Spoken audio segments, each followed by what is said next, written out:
Hello dear friends, मैं कृष्णा दादीच अपने YouTube channel पर आप सभी का स्वागत करता हूं। जैसा कि आपने प्रीवियस वीडियो में देखा, बिशंबर नाथ ने 5,000 रुपये की डिमांड की थी दहेज के रूप में। तो क्या भोली उससे शादी करेगी या नहीं? चलो पढ़ते हैं और देखते हैं। Let's start.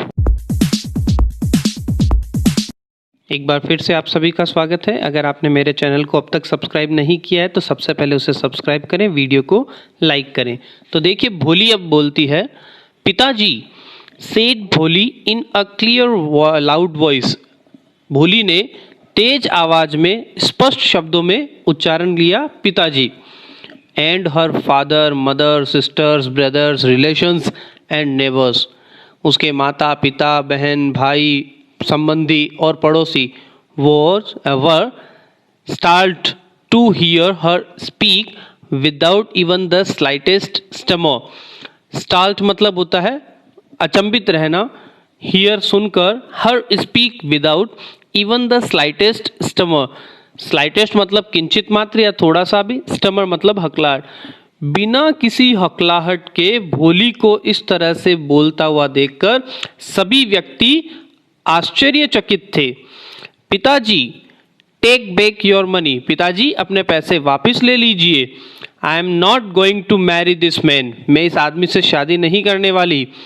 रामलाल वॉज थंडरस्टक। थंडरस्टक मतलब एक जगह जड़वत खड़ा रह गया, फिक्स्ड रह गया।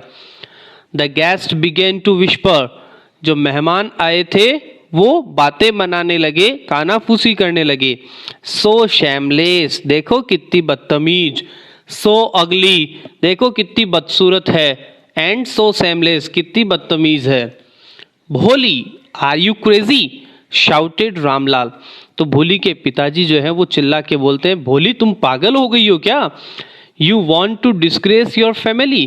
क्या तुम अपने परिवार का अपमान करना चाहती हो? Have you some regards for our izzat. क्या तुम्हें हमारी इज्जत की कुछ परवाह है? तो पिताजी उसको समझाते हैं कि तू शांत हो जा, शादी कर ले। For the sake of your इज्जत, आपके इज्जत की खातिर पिताजी, सेठ भोली ने कहा, I was willing to marry this lame old man. मैं आपकी इच्छा के खातिर इस व्यक्ति से शादी कर रही थी जो एक लंगड़ा बूढ़ा व्यक्ति है। But I will not have such a mean, greedy and contemptible coward as my husband. लेकिन मैं एक ऐसे, मीन मतलब कंजूस, ग्रीडी मतलब लालची, कंटेम्पिटेबल मतलब हम बोल सकते हैं निंदनीय व्यक्ति, या हम बोल सकते हैं ओछा व्यक्ति, कॉवर्ड कायर। एज माई हस्बैंड, अपने हस्बैंड के तौर पर ऐसे कायर को मैं रखूंगी नहीं।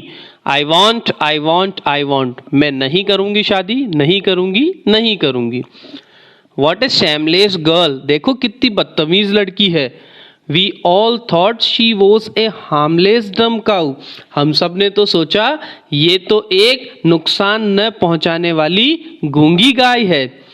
भोली टर्न, भोली मुड़ी, वायलेंटली, हिंसक रूप में, आक्रामक रूप में, ऑन द ओल्ड वुमन, उस बूढ़ी औरत की तरफ। यस आंटी, हाँ आंटी, यू आर राइट, बिल्कुल सही कह रही हो तुम। यू ऑल थॉट, आप सबने सोचा, आई वॉज ए डम ड्रिवन काउ, मैं तो एक गूंगी गाय हूं। दैट्स वाई, इसीलिए, you wanted to hand me over, इसीलिए आप मुझे सौंप देना चाहते थे। हैंड मी ओवर मतलब सौंप देना चाहना। टू दिस हार्टलेस क्रिएचर, इस निर्दयी व्यक्ति को। बट नाउ द डम काउ, लेकिन अब ये जो गूंगी गाय है ना, द स्टमिंग फूल, हकलाने वाली मूर्ख, इज स्पीकिंग, बोलती है। Do you want to hear more? क्या तुम और कुछ भी सुनना चाहती हो?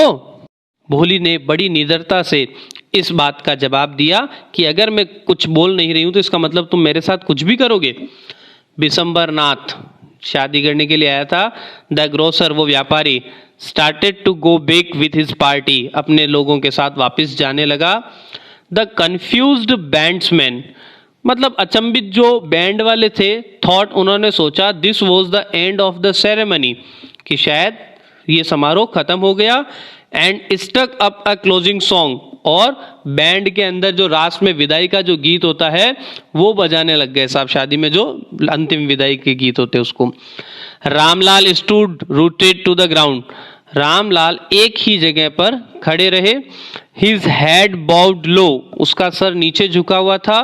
With the weight of grief and shame, grief मतलब दुख, shame मतलब शर्म. शर्म और दुख के वजन से वो अपना सर नीचे झुकाए हुए थे. The flames, जो लपटें थी, of the sacred fire, पवित्र अग्नि की जो लपटें थी, slowly died down, धीमे धीमे कम होते हुए खत्म हुई. Everyone was gone, सब चले गए. रामलाल टर्न, रामलाल मुड़े. टू भोली, भोली की तरफ. एंड सेड, और कहा, बट वॉट अबाउट यू, लेकिन अब तुम्हारा क्या. No one will ever marry with you now, अब तुमसे कोई शादी नहीं करेगा. What shall we do with you, हम भी अब तुम्हारा क्या करेंगे बताओ. तुम शादी के लिए मना कर चुकी हो, वो सब जा चुके हैं. एंड सुलेखा, अब देखिए भोली का नाम यहाँ पर सुलेखा आया है. सेड इन ए वॉइस, उसने एक आवाज में कहा. दैट वॉज काम, काम मतलब शांत. एंड स्टर्ली, स्पष्ट, उसने सीधे और स्पष्ट शब्दों में, शांत शब्दों में कहा. डोंट यू वरी पिताजी, पिताजी आप चिंता मत करो. इन योर ओल्ड एज, आपके बुढ़ापे में. आई विल सर्व यू, मैं आपकी सेवा करूंगी. एंड मदर, मम्मी की भी सेवा करूंगी. And I will teach in the same school, मैं उसी स्कूल में पढ़ाऊंगी. Where I learn so much, जहां मैंने ये बहुत कुछ सीखा है. इजंट दैट राइट मैडम, क्या मैं सही नहीं कह रही हूं मैडम. भोली ने ये मैडम की तरफ देखते हुए कहा. The teacher head all along stood in A corner, teacher ये सारा दृश्य कॉर्नर में खड़े होकर देख रही थी. वॉचिंग द ड्रामा, इस पूरे ड्रामा को. यस भोली, हाँ भोली. ऑफ कोर्स, निसंदेह. सी रिप्लाइड, उन्होंने जवाब दिया. And in her smiling eyes, और उनकी वो मुस्कुराहट भरी जो आंखें थी, was the light of a deep satisfaction, उनके अंदर एक गहरी संतुष्टि थी, उसके साथ वो चमक उठी. दैट, ठीक वैसी ही उनकी प्रसन्नता उनकी आंखों में नजर आ रही थी जैसे एन आर्टिस्ट, एक कलाकार, फील्स, महसूस करता है. When contemplating the competition of her masterpiece, masterpiece मतलब होता है उत्कृष्ट रचना. जिस तरह से एक कलाकार को अपनी उत्कृष्ट रचना के कंप्लीट होने पर जो संतुष्टि मिलती है, वही उस टीचर को मिली. तो देखा आपने किस तरह से भोली ने शिक्षा के माध्यम से हो रहे अत्याचार को समाप्त करने के लिए आवाज उठाई. Thank you for watching my video. ये हुई आपकी पूरी कहानी.